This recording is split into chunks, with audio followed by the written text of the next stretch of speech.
अस्सलाम वालेकुम। रियासत के बास्तून ऐसे हैं कि जिनकी आपस में अगर लड़ाई शुरू हो जाए तो रियासत का मुतवाज़न तरीके से आगे बढ़ना नामुमकिन हो जाता है। अदलिया, मुकन्ना, एग्जेक्टिव, इसी तरीके से फ़ौज कह लें या इस्टेब्लिशमेंट कह लें, ये आपस में सेम पेज ना भी हो, लेकिन आइन के अंदर जो तयशुदा असूल व ज़वाबित हैं उसके मुताबिक आगे बढ़े तो मुल्क का निज़ाम अच्छे तरीके से बढ़ता है। लेकिन एक दूसरे की रास्ता काटने की कोशिश करे या दूसरे के फंक्शंस अदा करने की कोशिश करे तो फिर मसाइल आते हैं। पाकिस्तान में बहुत से जो मार्शल लॉ लगे या कहा जाता है कि फ़ौज ने पीछे बैठ के किसी को सपोर्ट किया या किसी कठपुतली को आगे इंस्टॉल कर दिया तो उससे मसला हल नहीं हुआ, क्योंकि फ़ौज की वो डोमेन नहीं थी। इसी तरीके से जुडिशरी का जो रोल है वो वही है जो आइन ने तय कर दिया। अब रिसेंट वीक्स के अंदर कुछ ऐसी डेवलपमेंट्स हुई हैं कि सरकार की तरफ से बराह रास्त सवाल उठाया गया है कि ये जुडिशरी का रोल नहीं था। एक फ़ैसले के अंदर 2 जजेस ने लिख दिया कि ये जो आपका फ़ैसला है, मेजॉरिटी जो जजमेंट है 3 जजेस की, it amounts to rewriting of the constitution. तो अब हमारे सामने एक बड़ा सवाल ये है कि इसके लिए लीगल रिफॉर्म का तरीक़ाकार क्या होगा जिसमें लड़ाई भी ना हो, एक दूसरे की तरफ उंगली भी ना उठाई जाए, तज़हीक भी ना और मसला हल हो जाए। तो आज प्रोग्राम में इसी इशू को डिस्कस करने के लिए हमारे साथ मेहमान शख्सियत हैं वफाकी वज़ीर दाखिला राना सनाउल्लाह खान। राना साहब बहुत शुक्रिया, आपने बड़ी एक पावरफुल पोजीशन ली थी कि ये फ़ैसला ना हुआ कि फुल कोर्ट बनेगी तो हम बाइकआउट करेंगे। आपने बाइकआउट भी कर दिया, फ़ैसला फिर भी आ गया वही जो आप नहीं चाहते थे आए। अब आपने लीगल रिफॉर्म्स की बात की है और आपने लीगल रिफॉर्म्स आइडेंटिफाई भी कर दिए, बेंच की तश्कील का मामला, नए जजेस की तैनाती का मामला, क्या करेंगे? आपके पास तो इतनी अक्सरियत नहीं है अभी। नहीं, देखें, मैं इसमें जो बुनियादी बात है कि जुडिशरी जो है वो इंडिपेंडेंट होनी चाहिए। इंडिपेंडेंट जुडिशरी जो है वो डज़ नॉट मीन कि वो बाहर से तो किसी के दबाव में ना हो, लेकिन घर में जो है वो ऐसे दबाव में हो कि उसकी इंडिपेंडेंस जो है वो बिल्कुल जो है वो ज़ीरो हो के रह जाए। ये इससे क्या मुराद है आपकी? इससे मुराद ये है कि पिछले तकरीबन 3 टेन्योर से, इसमें मैं शामिल करूँगा इफ्तिखार मोहम्मद चौधरी साहब का दौर भी, उसके बाद साकिब निसार साहब का दौर भी, और उसके बाद मौजूदा दौर भी, या इससे पहले भी जो आसिफ खुसा साहब को नहीं शामिल किया? नहीं, वो भी शामिल हैं, लेकिन वो क्योंकि दौर बड़े, कोई 6 माह का था, कोई 8 माह का था। Judiciary does not mean only chief justice of any high court और chief justice of Pakistan. Judiciary mean all जजेस, जो कि अदालत आलिया के हों, अदालत उज़्मा के हों, या इवन जो डिस्ट्रिक्ट कोर्ट्स के जजेस हों, उन सब की अगर इंडिपेंडेंस होगी, सबको जो है वो ऐसे हालात मैसर होंगे कि वो इंसाफ कर सके, तो फिर ही मुल्क में इंसाफ होगा ना। आपने कहा जुडिशरी आज़ाद होनी चाहिए, ये आपने क्यों कहा? आपको लगता है जुडिशरी आज़ाद नहीं? जी, जुडिशरी जो है वो इन अदवार में chief under the thumb of chief justice रही है, आज़ाद नहीं है। नहीं, ये बहुत बड़ी स्टेटमेंट दे रहे हैं हम। बिल्कुल, इसमें आप एक नहीं, इसमें आपको कई वाक़यात की जो है वो आप उनका रेफरेंस दे सकते हैं, उनका जो है वो आप तजिया कर सकते हैं। आप रिसेंटली कर लें कि क्या सुप्रीम कोर्ट सिर्फ 3 जजेस के ऊपर मुश्तमिल है? हर वो अहम फ़ैसला जो है वो उन्हीं बेंचेस ने की, उसी बेंच ने किया है, और उस बेंच में वही लोग हुए हैं, वही जज साहबान हुए हैं। यानी मैं किसी की इंटेग्रिटी के ऊपर जो है वो सवाल नहीं उठा सकता, ना मैं उठाता हूँ, लेकिन ये एक ऐसी बात है कि जिसको मैं सिर्फ महसूस नहीं कर रहा, इसको ब्रदर जजेस जो है जो काजी फैज़ ईसा का ख़त है उसको आप A to Z पढ़ लें, उसके बाद को बाकी चीज़ रह जाती है। असल में एक प्रिंसिपल है, वो कहा जाता है कि जो कॉन्स्टिट्यूशनल मैटर्स हैं उसमें 5 सीनियर मोस्ट जजेस बैठ के फैसला करना चाहिए। वो रूल पामाल हुआ किसी हद तक इन फैसलों के अंदर। नहीं, यानी बेंच की तश्कील में, सो मोटो नोटिस में, और इसमें जो है अपना ये जो बेंच बने हैं उसमें वो इतनी बुरी तरह से, आप मुझे देखें कि ये जो सो मोटो नोटिस हुआ है, जिस नोटिस के नतीजे में फिर ये आगे सारी बातें जो है वो आगे चली हैं, ये एक जज साहब के नोट पे हुआ है, और उन जज साहब ने एक और केस की समाअत कर रहे थे, तो उससे एक दिन पहले मियाँ शहबाज शरीफ साहब, जो कि बतौर वज़ीर आज़म एक मनी लॉन्ड्रिंग के केस में, जो कि हमारी मौक़िफ़ के मुताबिक झूठा केस है, उसमें जो है वो पेश हो रहे थे, और वही उसी इल्ज़ाम पे उनको नैब में भी जो है वो गिरफ़्तार किया गया, अब FIA गिरफ़्तार करना चाहती थी, तो वो बेल उनकी वहाँ कोर्ट ने कन्फर्म कर दी।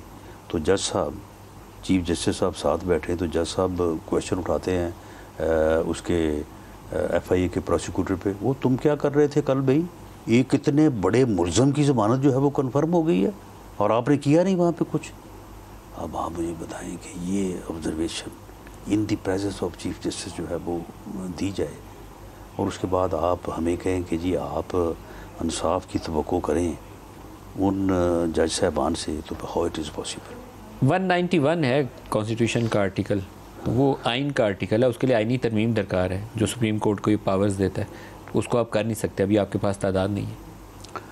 मेरा ख़्याल है कि सुप्रीम कोर्ट की आला अदलिया की जो पावर्स हैं सो मोटो नोटिस की, ये अगर गलत इस्तेमाल हों तो ये बड़ा वबाल है, नुकसान हो सकता है, होता रहा है।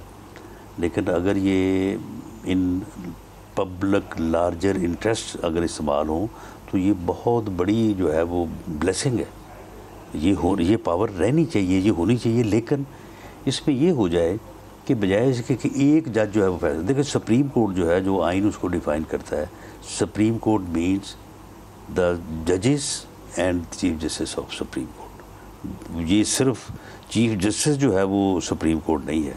तो चले अगर पूरा सुप्रीम कोर्ट ऑल जजेस नहीं, फुल बेंच नहीं, फुल कोर्ट बेंच नहीं, तो चलो सो मोटो नोटिस का फैसला जो है वो 3 सीनियर या 5। सर आप दरख्वास्त तो कर सकते हैं सुप्रीम कोर्ट से, अभी उस आइन के उस आर्टिकल को अमेंड करने की तादाद नहीं है। नहीं, मैं समझता हूँ कि ये अमेंडमेंट जो है ये लॉ में या रूल्स में करनी पड़ेगी। आप करेंगे, स्ट्राइक डाउन हो जाएगा? मेरा ख्याल है कि ये गालबन आर्टिकल 191 के नीचे सबऑर्डिनेट लेजिस्लेशन करेंगे, वो स्ट्राइक डाउन हो जाएगी अनलेस कि आप आइन को अमेंड कर लें। मेरा ख्याल है कि आइन में कोई ऐसी चीज़ नहीं है कि ये रूल नहीं बनाया जा सकता कि सो मोटो नोटिस जो है उसको जो है वो 3 या 5 सीनियर बेंचों की तश्कील का भी मामला है, बेंचों की तश्कील, ये दोनों चीज़ें। तो आप चाहेंगे कि इस पे दोनों चीज़ें जो हैं वो इस तरह से मिसयूज़ हुई हैं। ये बातें मेरे नोटिस में हैं कि चीफ जस्टिस ने किसी जज को कहा कि जी आप ये करें, उसने कहा कि जी मैं ये नहीं कर सकता, ये उसका अपना ज़मीर या उसकी इंडिपेंडेंस। अगले दिन वो बावलपुर चला गया। आप इस पे कानून साजी करेंगे?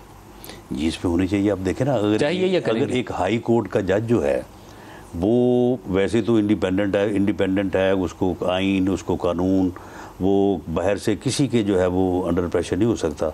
लेकिन द चीफ जस्टिस जो है उसका इतना इख्तियार है कि वो बंदा जो है वो लाहौर में बैठा है और वो अगले दिन जो है वो डेरा गाजी का बेंच में पहुंच जाता है, बावलपुर बेंच में पहुंच जाता है। आपकी पार्टी के एक सीनियर रहनुमा ने मुझे कहा कि कुछ जजेस का नाम लेकर, जो मैं दोहरा नहीं सकता, कि इनकी फैमिली मेंबर्स PTI के जलसों में शामिल होते हैं। क्या ये बात दुरुस्त है? जी दुरुस्त है। ये दुरुस्त है? दुरुस्त है। वो पटा पहने फिरते हैं। सबूत हैं आपके पास या सिर्फ इल्जाम है? नहीं, सबूत है, वीडियो एविडेंस, डॉक्यूमेंट्री एविडेंस है आपके पास? हाँ, लेकिन अब अगर हम इसको सामने लाएंगे तो फिर ये कंटेम्प्ट ऑफ कोर्ट भी हो सकता है। यानी मामला ये है कि ये चीज़ें जो हैं, आपके इल्म में है कि जिस दिन जो है वो मियां नवाज शरीफ को डिस्क्वालीफाई किया गया था, बेंच में बैठे बाद जज साहबान की फैमिली जो ऊपर गैलरी में बैठी थी और उन्होंने वहाँ पे नारे बुलंद किए थे और ये चीज़ें बाद में मीडिया में भी आई। तो ये सारी चीज़ें जो हैं, ये चीज़ों को इन अदारों में बैठे लोग जो हैं वो जब तक इन चीज़ों से ऊपर नहीं उठेंगे उस वक्त तक ये मसाइल तो रहेंगे। आज उस तकसीम का एक नतीजा ये सामने आया है कि 5 जजेस की तैनाती के लिए जुडिशल कमीशन ने 5 नाम मुस्तरद कर दिए। तो ये शायद शुरुआत है जो आप करना चाहते हैं, उसके लिए सपोर्ट है आपको, बार की भी सपोर्ट है, जजेस के अंदर से भी मुखालफत आई है। मामला ये है ना कि जजेस के अंदर से जो है वो अक्सरियत मुखालफत में थी। आज दोनों जजेस ने खिलाफ में वोट दिया, यानी दोनों जजेस ने मुखालफ वोट दिया है। उसके बाद फिर सिंध के चीफ जस्टिस ने मुखालफत में वोट दिया है। उसके अलावा एक और जज साहब हैं, उन्होंने मुखालफ में वोट दिया है। तो फिर जाके 5 और 4 जो है वो हुआ है। तो आप मुझे ये बताएं, मुझे बेपनाह एहतराम है, बहुत ही डिसेंट इंसान है। मैंने उनके साथ, जब वो chief justice Lahore high court थे, तो मैंने उनके साथ काम भी किया है।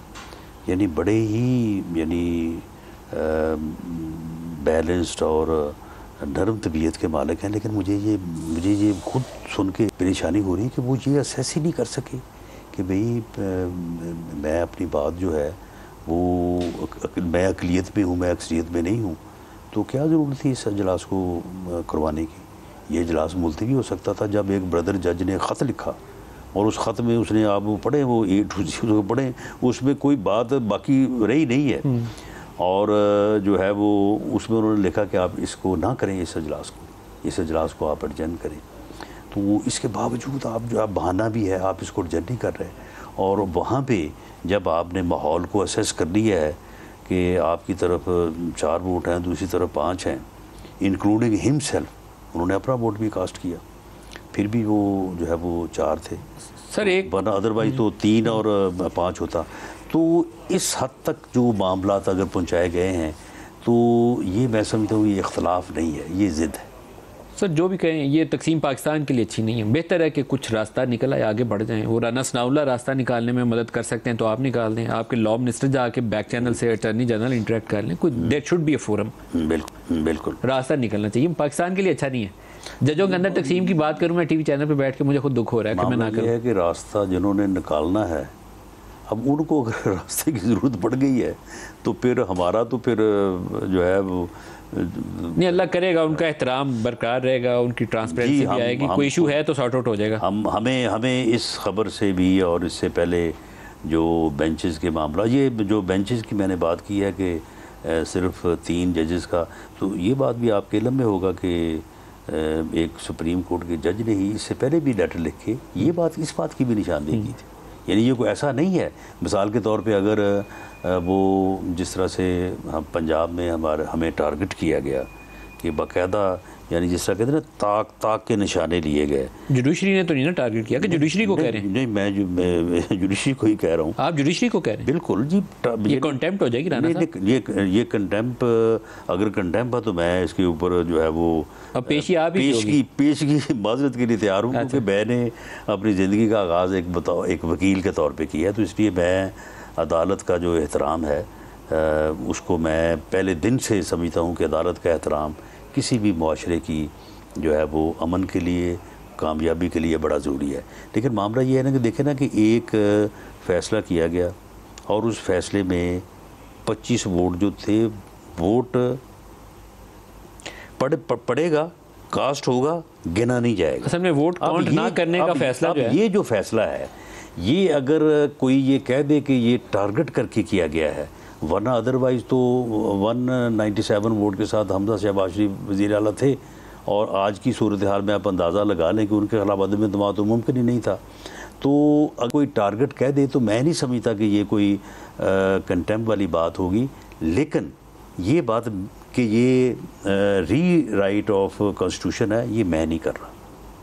ये उसी बेंच में बैठे दो जजेस ने किया है कि जनाब ये री राइटिंग ऑफ। सर सुबह स्पीकर का इलेक्शन है पंजाब में, और कल रोज़े इम्तहान आपके लिए भी है और चौधरी परवेज़ लाई के लिए भी है। ये अपसेट हो जाएगा। अपसेट हो जाएगा।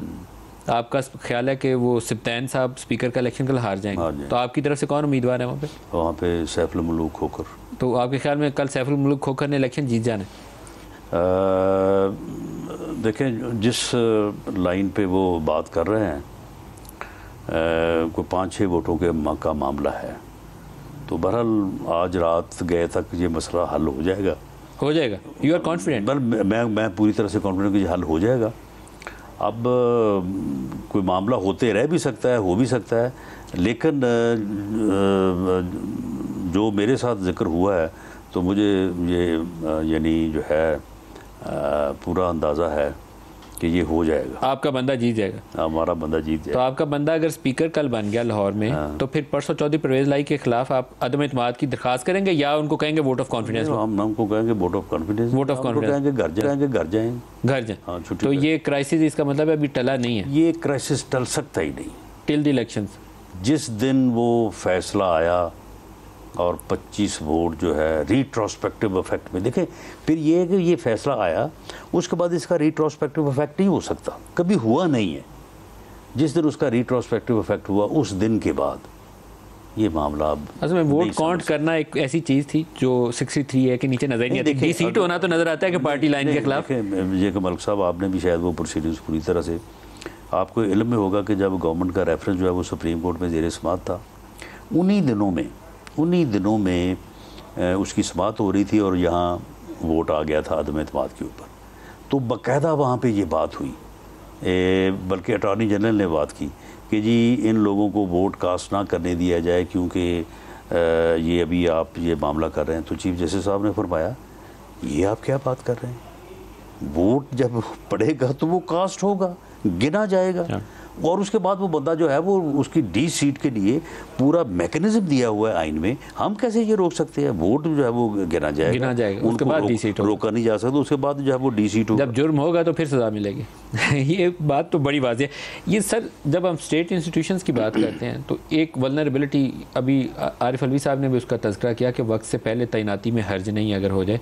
आर्मी चीफ हमारे यहाँ सियासी तौर पर होना नहीं चाहिए, लेकिन एक बहुत बड़ा इशू होता है जब उसकी मुद्दत ख़त्म होने वाली हो, नए की अपॉइंटमेंट करने वाले। दो इश्यूज़ हैं बड़ी क्लैरिटी के साथ। मैंने सारी ज़िंदगी मुखालफत की है, इसलिए मुझे ये सवाल पूछते हुए बिल्कुल खौफ नहीं आता कि कभी आर्मी चीफ की एक्सटेंशन ज़ेर गौर नहीं होनी चाहिए। ये पाकिस्तान में सियासी वल्नरेबिलिटी का सबब बनती है। आपकी हुकूमत इसके गौर करेगी या नहीं करेगी? क्लियर आंसर चाहिए। मैं मुखालिफ एक्सटेंशन के ऊपर देखें, मैं समझता हूँ कि न सिर्फ हमारी हुकूमत को बल्कि इंस्टीट्यूशन को खुद इस एक्सटेंशन की जो लेजिस्लेशन हुई है इसको ख़त्म करवाना चाहिए। ये बात सही है, वरना ये डिस्टेबल रखेगा। एक जो आर्मी चीफ आएगा उसके बाद उसकी इज़्ज़त बेइज्जती का मसला बन जाएगा, कुछ एक्सटेंशन मिलती है या नहीं मिलती। वो पहले 3 साल जो है वो एक्सटेंशन के लिए गुजारेगा। फौज की इज्जत का इसको 3 का 4 कर दें, 2 कर दें, 4 कर दें, लेकिन ये इटसेल्फ अदारे के लिए नुकसान दे। और मेरा अपना ख्याल वही है कि ये पॉलिटिकल गवर्नमेंट इतनी कमज़ोर होती है कि फ़ौज के ऊपर लेजिस्लेशन करते हुए गुरेज करती है। फ़ौज की तरफ से इनिशिएटिव आना चाहिए, उनको खुद करना चाहिए, और इसमें जो है उनको खुद इस बात को ख़त्म करवाना चाहिए। और दूसरी बात, जिस तरह की पॉलिटिकल गवर्नमेंट्स हमारे हैं या जिस किस्म के हालात हमारे अब हैं, इससे पहले भी कभी अगर हुए हैं तो उसमें मैं नहीं समझता कि कोई इतनी ज़्यादा कोई इस्तेहकाम वाली सूरत हाल रही है।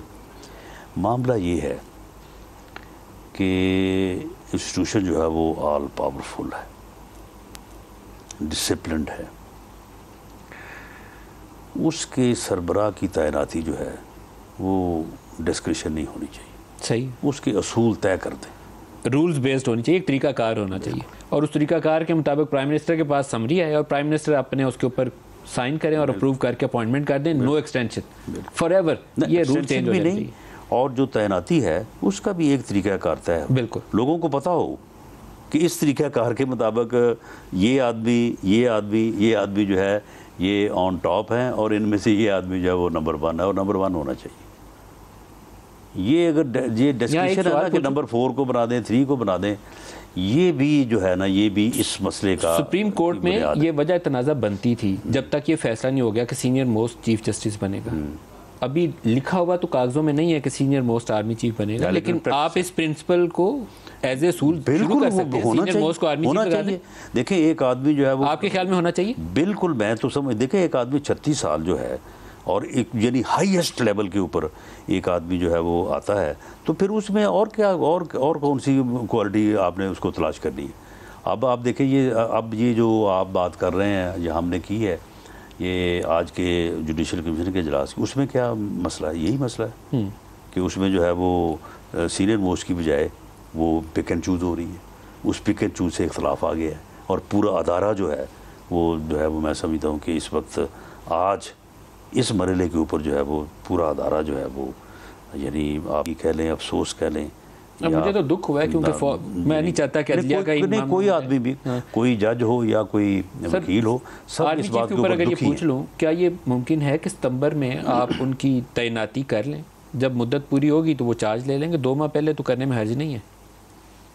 ये तो कंसेंसस बेस्ड फैसला हो सकता है और मैं ये कह सकता हूँ कि अगर इसमें बाकी स्टेक होल्डर्स के दरमियान कंसेंसस हो तो प्राइम मिनिस्टर ऑफ पाकिस्तान ऐसे इंसान है कि वो उस कंसेंसस में हायल नहीं होंगे या वो ये नहीं कहेंगे कि ये मेरी पावर है तो आप इसको ऐसे नहीं तो ऐसे करना है, बल्कि वो इस चीज़ में जो है वो ज़्यादा जो है वो इसको फैसिलिटेट करने में। सर जितनी पॉलिटिकल वल्नरेबिलिटी इस वक्त एग्जिस्ट करती है ना, उसका हल नए इंतखाबात हैं और नए इंतखाबात की राह में 2-3 चीज़ें हायल हैं जो मुझे नज़र आती हैं, आप उससे ज़्यादा देख सकते हैं।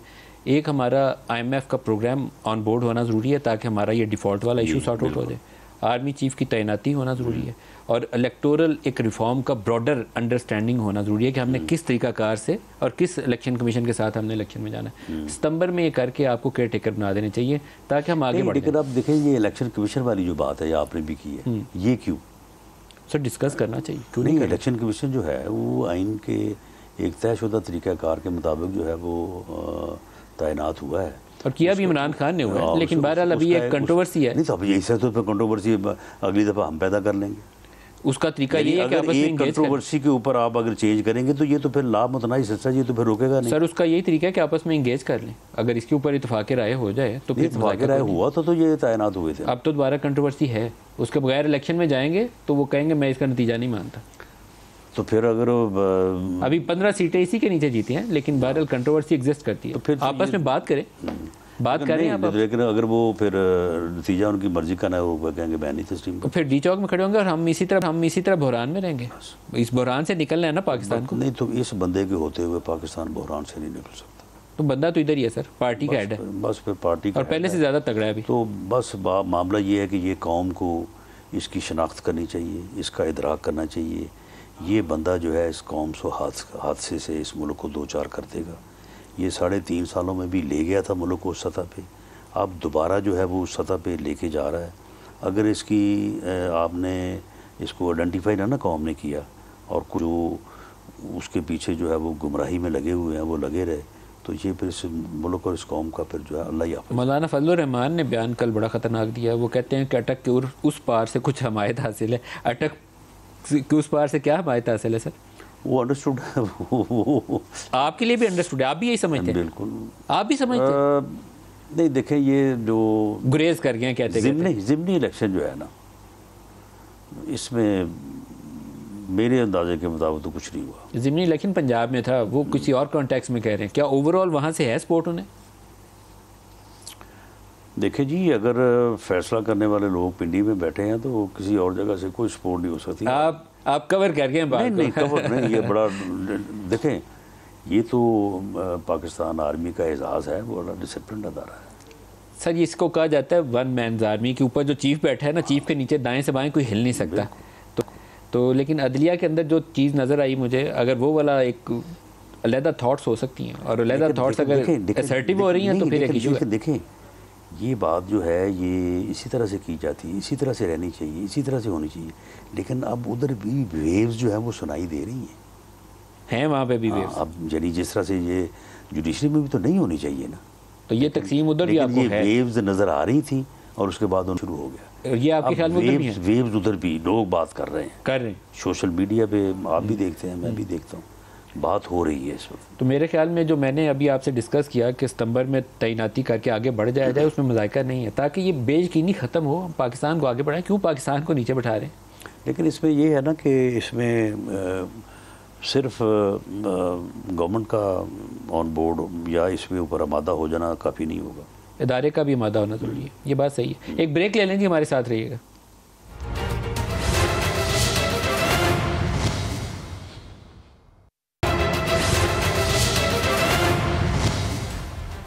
प्रोग्राम में दोबारा खुशामदीद कहते हैं। राना सनाउल्लाह खान हमारे साथ मेहमान शख्सियत हैं। राना साहब, नवाज़ शरीफ की वापसी इस सूरत हाल में अगर आपकी जमात को लीड करने के लिए नवाज़ शरीफ पाकिस्तान में ना हुए, चाहे जेल में बैठे हों लाहौर में, तो उसके बगैर आपको सियासी तौर पर बहुत नुकसान पहुँच जाएगा। वापस क्यों नहीं आए नवाज़ शरीफ? ये बात दुरुस्त है और इसका इदराक जो है वो पार्टी को भी है, हमें भी है और मियां नवाज़ शरीफ साहब को ख़ुद ज़ाती तौर पर भी है। इसलिए मैं ये कह सकता हूँ कि अगला इलेक्शन जो है वो जब शुरू होगा तो इंशाअल्लाह ताला मियां नवाज़ शरीफ साहब जो है वो पाकिस्तान में होंगे। अब इसमें ये है कि लेवल प्लेइंग फील्ड जो है अगर वो हमें नहीं दी जाएगी तो फिर इस इलेक्शन का रिज़ल्ट भी जो है वो मुतनाज़ा हो जाएगा। लेवल प्लेइंग फील्ड से आपकी क्या? फील्ड से मुराद ये है कि झूठे केस हैं और अरशद मलिक की जो है वो स्टेटमेंट से लेके बाकी हर चीज़ जो है उस बात की गवाह है। यहाँ पे बड़े बड़े जो है वो सीरियस जो है वो क्राइम में मुलव्वस लोगों को प्रोटेक्टिव बेल जो है वो मिलती रही है और उसके बाद वो आके जो है वो अपने मामलात को यहाँ पे आके फेस करते रहे हैं। मियां नवाज़ शरीफ साहब को प्रोटेक्टिव बेल मिलनी चाहिए और उस बेल के नतीजे में वो यहाँ पे तशरीफ़ लाएँ, अपनी पार्टी को लीड करें, इलेक्शन में लीड करें। और उसके बाद हम ये नहीं कहते जो उनकी अपीलें हैं वो उनकी ठीक है, उसका जो फ़ैसला मेरिट पे होता है तो मेरिट पे फ़ैसला तो खैर वही है जो हक़ाइक़ पे है, लेकिन बड़ा ठीक है, उसके वो मेरिट के ऊपर जो है वो एक प्रोसीजर है। प्रोटेक्टिव बेल मूव करें तो मिल जाएगी, आपने मूव नहीं की अभी, उसमें रुकावट है? इसमें जो है वो मूव करेंगे कब? तो लेकिन ये है कि इसमें हम समझते हैं कि अभी क्योंकि इलेक्शन जो है उसके मतलब अभी कोई हतमी बात तो नहीं की जा सकती, तो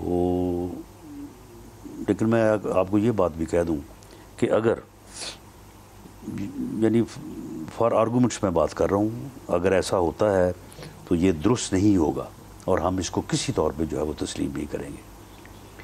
अगर इस मामले में किस चीज़ को तस्लीम नहीं करेंगे, दोहरा दें इस चीज़ को कि अगर हमारे साथ इस मामले में ज़्यादती बरती जाती है और मियां नवाज शरीफ को जो है वो रिलीफ नहीं दिया जाता, अगर प्रोटेक्टिव बेल नहीं मिलती, बेल नहीं मिलती तो आपके ख्याल में ये ज़्यादती होगी? के मौके पे उसको अरेस्ट कर दिया जाता है।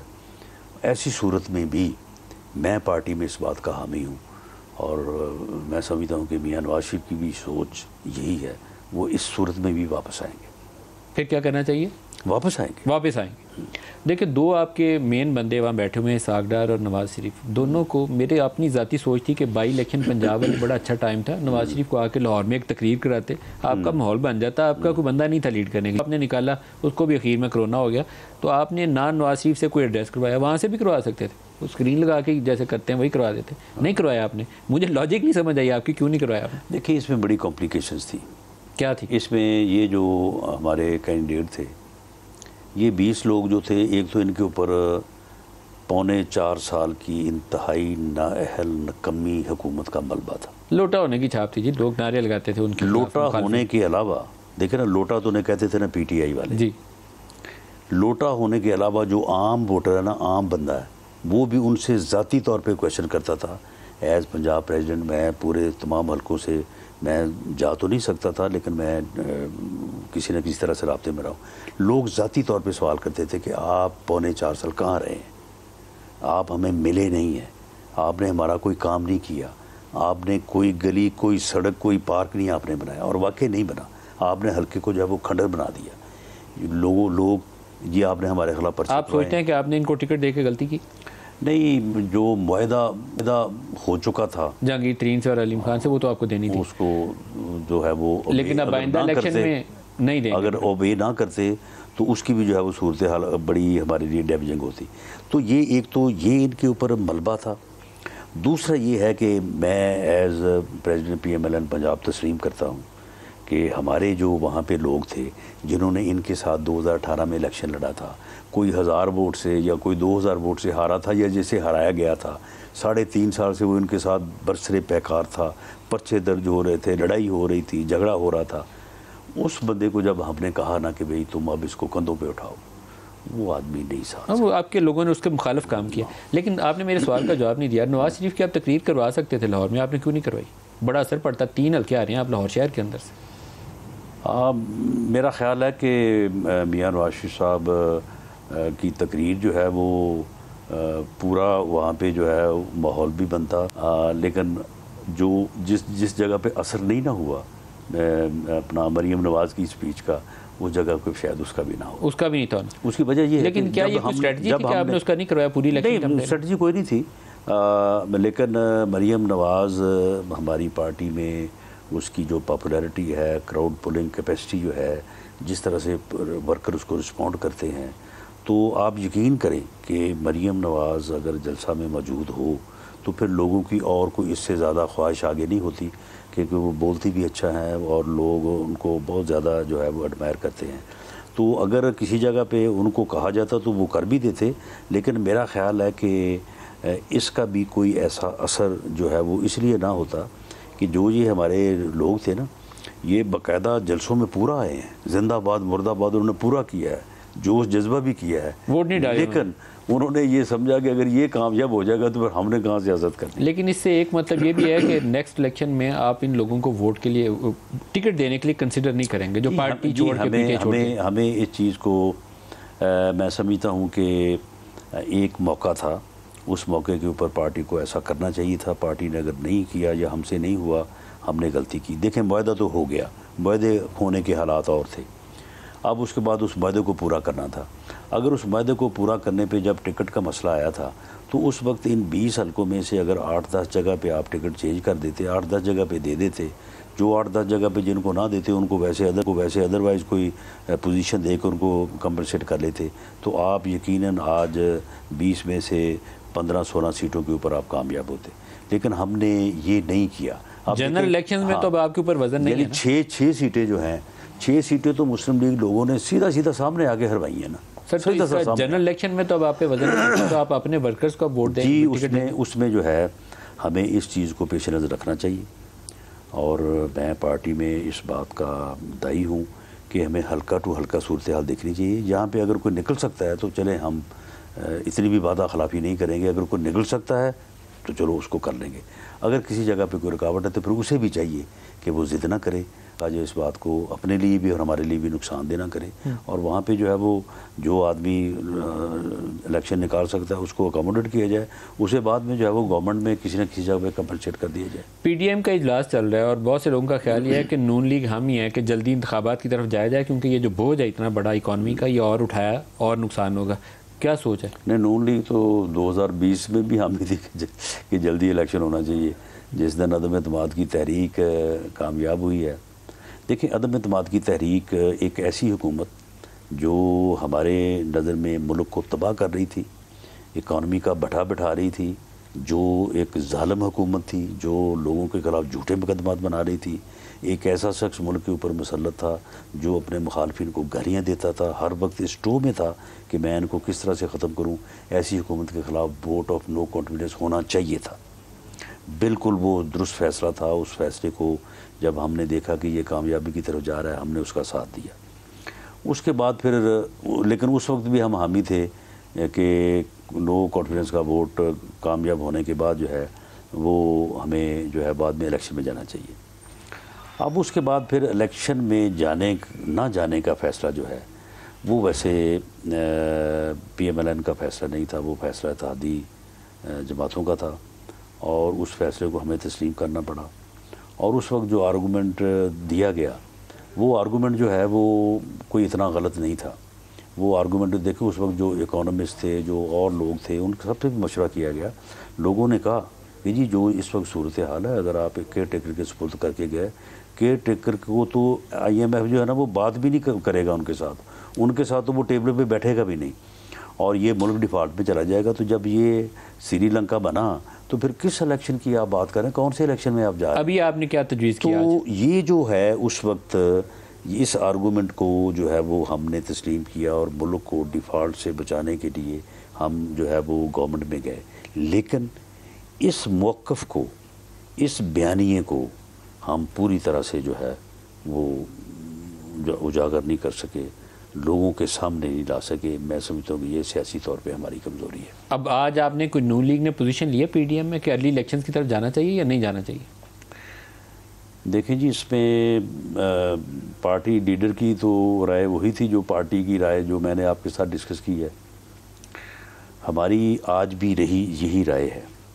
लेकिन इसमें मलिक साहब इस वक्त एक सूरत हाल बड़ी अजीब सी पैदा हो गई है कि ये जो बंदा है जो मुल्क को पता नहीं किस तरफ लेके जाना चाहता है, या इसका क्या हिडन एजेंडा है, या इसके पीछे कुछ लोगों का एजेंडा है, ये तो किसी के साथ बैठने को तैयार ही नहीं है, ये बात करने को तैयार नहीं है। ये रात भी हमें गालियां दे रहा था।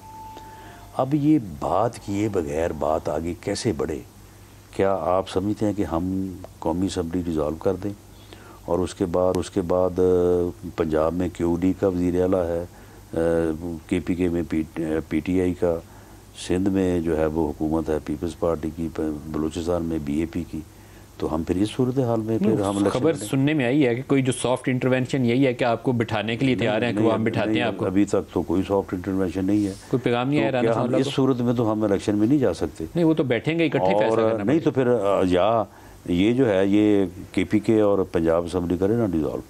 100 आदमी का इस्तीफ़ा जो है जो दिया है इसने 130 का, वो इस्तीफ़े जो है वो दे आज कौमी असम्बली से आप करेंगे मंजूर? There will be no by election, there will be general election. Sir सुनने में आ रहा है कि आप कौमी असम्बली से कोई आज रात मंजूर करने का इरादा रखते हैं। लेकिन उसमें जो है वो सैकड़ों स्टाइल जो इस्तीफे हैं वो तो मंजूर नहीं हो सकते। अच्छा, उनमें से कुछ लोग हट के, जिन लोगों ने किसी जगह पे कहीं बयान दे दिया, स्पीकर के साथ गुफ्तगू कर दी कि जी मैंने इस्तीफ़ा दिया है, तो उस हद तक तो स्पीकर अपनी वो कितने लोग इस्तेमाल हो सकता है।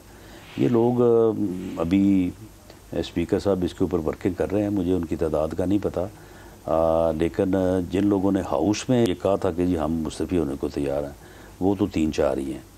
कुछ लोगों का जो है वो स्पीकर साहब से रब्ता हुआ है, स्पीकर साहब ने रब्ता किया है, तो आप यकीन करें कि कुछ लोगों ने इसके ऊपर बात करने से इनकार किया। उन्होंने कहा कि जी हमारी इस बारे में अभी कोई राय नहीं है। अच्छा, सुनने में आया कि इमरान खान, शेख रशीद, शाह महमूद कुरैशी, ये कोई 8-9 के 10 हैं बंदे, ये तो लोग तो ऑन रिकॉर्ड है, ऑन रिकॉर्ड है। ये ऑन लोग, तो ये आप इस्तीफे आज रात प्रोसेस कर दें? यानी इनके इस्तीफे जो हैं ये दूसरे जो है ना वो सैकड़ों, क्योंकि ये बाकायदा इन राइटिंग है, इसके ऊपर फैसला है, स्पीकर की रूलिंग्स है कि इस्तीफा आपका इन हैंड राइटिंग होना चाहिए। सर आज या कल फिर आप इनको करेंगे प्रोसेस? जी ये प्रोसेस जो है ये इस वक्त इट इज़ बीइंग डन, ये प्रोसेस हो रहा है। तो 8-10 बंदे को इस्तीफे आज मंजूर कर देंगे? इसमें ये फैसला तो स्पीकर साहब ने करना है। स्पीकर साहब ने करना, वो इंडिपेंडेंट और गैर जानबदार ऑफिस है, तो फैसला वो मेरे या किसी और के कहने पे तो नहीं करेंगे, फैसला तो वो करेंगे। लेकिन आप कह रहे हैं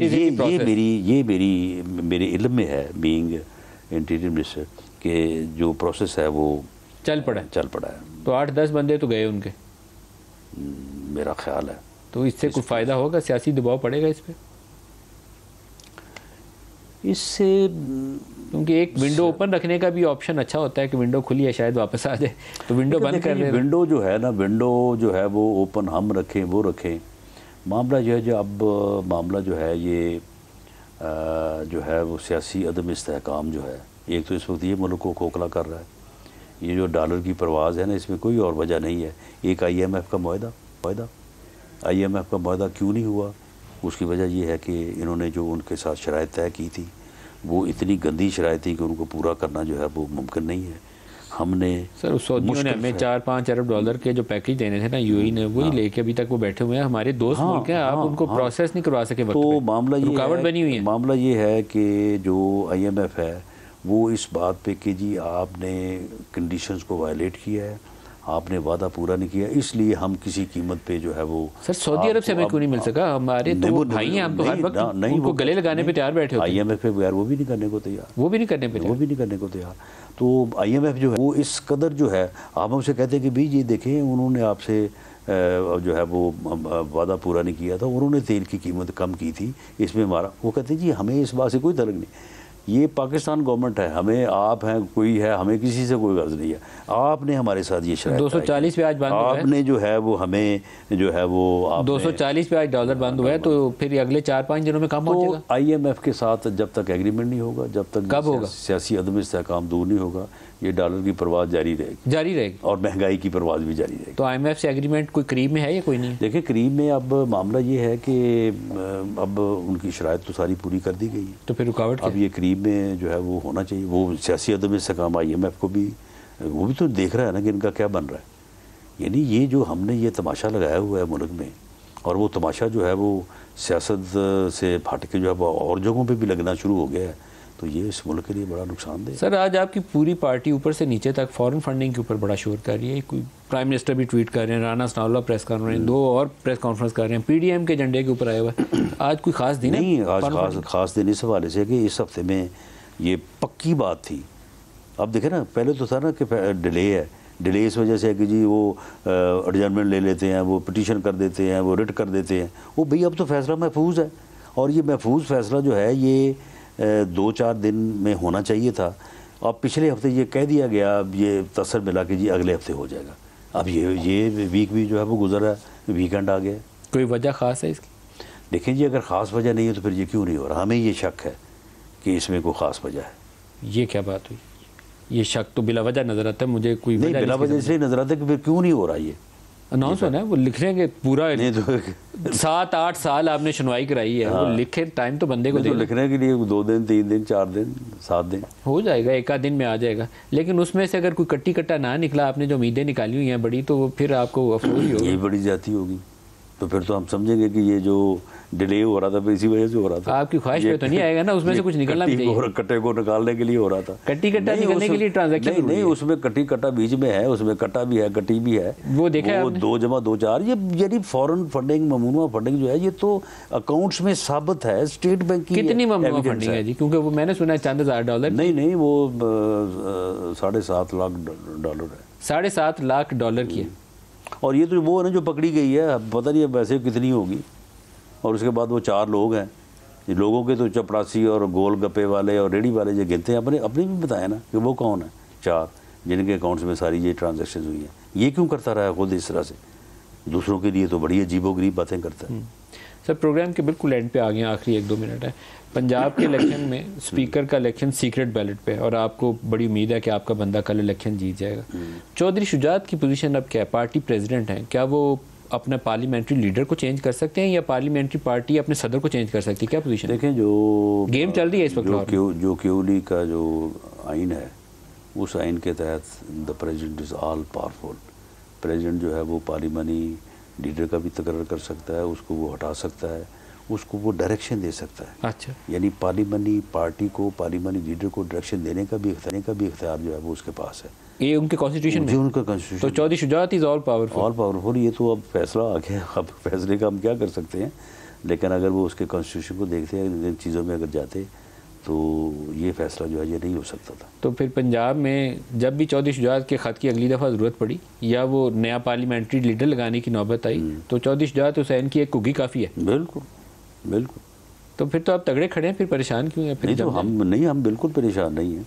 परेशान अगर हैं तो इस सूरत हाल से जो महंगाई और डॉलर की परवाज़ या इकॉनमी की, सर डॉलर को आपने मरवाया जी पाकिस्तान को, आप बुरा ना मानिएगा, लेकिन आपकी हुकूमत के दावे थे कि हम इसको 160-70 पे लेके जाएंगे। जो ये बीज के गए थे ना, ये उसी का सारा किया था मरवाया। सर दावे पता क्या थे? ये 189 पे हमें मिला है, हम इसको 160-70 पे ले जाएंगे। इंशाअल्लाह ताला हम इसको अब भी लेके जा सकते हैं। लेकिन मामला ये है कि ये सियासी अदम इस्तेहकाम जो है ये दूर हो, और ये अगर ये 17 का इलेक्शन जो है ये इसका रिज़ल्ट अदरवाइज़ होता और हमें जो है वो एक टेन्योर का, भले वो साल का ही था, उसका जो है वो इंश्योर होता तो ये नीचे आ जाता। अब भी अगर अदम इस्तेहकाम रहता है या इलेक्शन के बाद इस्तेहकाम आ जाता है तो अब मैं आपको यकीन दिलाता हूँ ये आर्टिफिशियल जो है वो राइस है। 200 पे आना चाहिए इसको, 40 रुपये ऊपर हमें सजा मिलनी है इस वक्त। पता नहीं आपसे मैनेज नहीं हो रहा है या क्या, कौन हमारे साथ ज्यादती कर रहा है, लेकिन हो ज्यादती रही है इस वक्त, जुल्म हो रहा है पाकिस्तान के साथ। इसमें कोई शक नहीं। आपका वो जो डंडा था ना डार वाला, वो डंडा आपका मिसिंग है। डंडा इस्तेमाल करते हुए, लेकिन वो हालात ऐसे हैं ना, सियासी अदम इस्तेहकाम है कि वो बढ़ता जा रहा है। सर आपका एक उलमा का डेलीगेशन इस वक्त बैठा हुआ है अफगानिस्तान के अंदर, मुफ्ती तकी उस्मानी, उसके ऊपर कुछ अपडेट कर देंगे कि आप क्या उनके साथ बार्गेन कर रहे हैं? नहीं देखें, वो अपनी जो है वो यानी गवर्नमेंट के ये बात इल्म में है, इस्टेब्लिशमेंट भी इसमें पूरी तरह से ऑन बोर्ड है, लेकिन वो अपने ज़ाती तल्लुकात की बुनियाद के ऊपर जो है वो बात करना चाहते हैं।